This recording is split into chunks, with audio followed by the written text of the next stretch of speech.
Hello everyone. So I got a question from Jamal asking if I could show how you make a template, an order template in ThinkorSwim. So I'm going to do that today. So what you're going to want to do is off to the right of the chart, you're going to see a tag, a little tab over here for active trader. Open it up. I love this thing. I use it so much, especially the section down here where I can actually see where the prices are. It helps me visualize the price action, any given, love it to pieces. But we're not talking about that today. We're going to be talking about the template. Now, you may not see this when you open up Active Trader. You may actually have to go into settings here, and I apologize because OBS does not record this dialog box, but you're going to see off to the left, look for our order template selector and order template editor. Move those over to the current set from the available items, and you're good to go.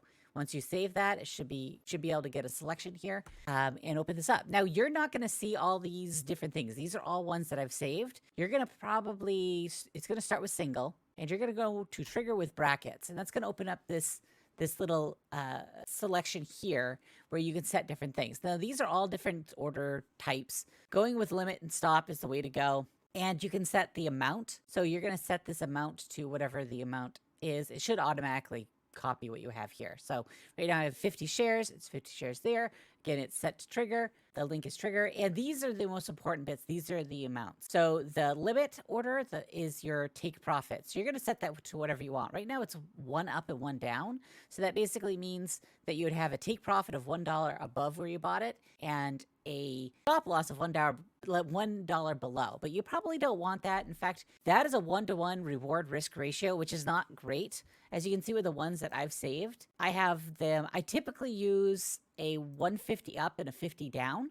So my take profit is the stock just needs to go up $1.50, automatically sells. Bang, there you go, and 50 cents below. So we're actually going to see what this looks like. I'm just going to do this with 10 shares just in case I accidentally, because I'm using real time money and whatnot. But we are still pre-market while I'm recording this.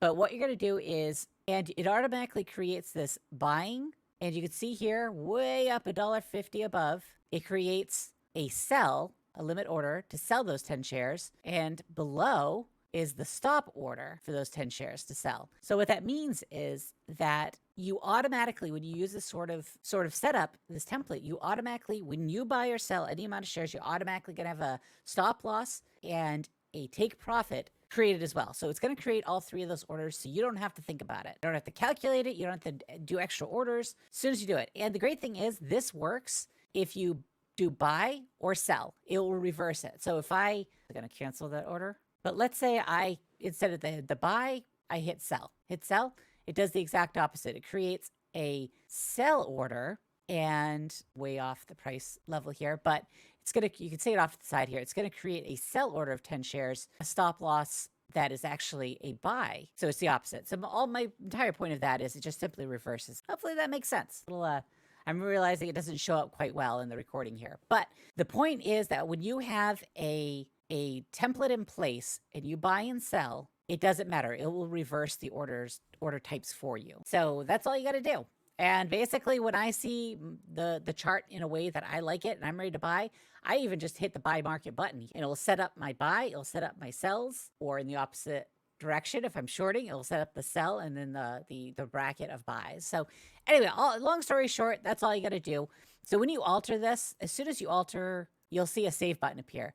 Just hit this, and you can give it a name, which also doesn't appear in my recording, unfortunately, but you just put it in a name and you can save it. And that's how I ended up with all sorts of different versions. So I have a bunch of random order types. I even have a trailing stop. I have different prices depending on the situation, or the certain stocks do better with a certain range, and you just got to feel that out for yourself. But that's all there is to it. Hopefully I've explained it. If there are any more questions, let me know in the comments below. Jamal, thank you so much for asking the question. If you ask questions, I will do my best to answer them either in the comments or do a video for you. It's my pleasure. Good luck out there trading. If there's anything else I can do to help, let me know.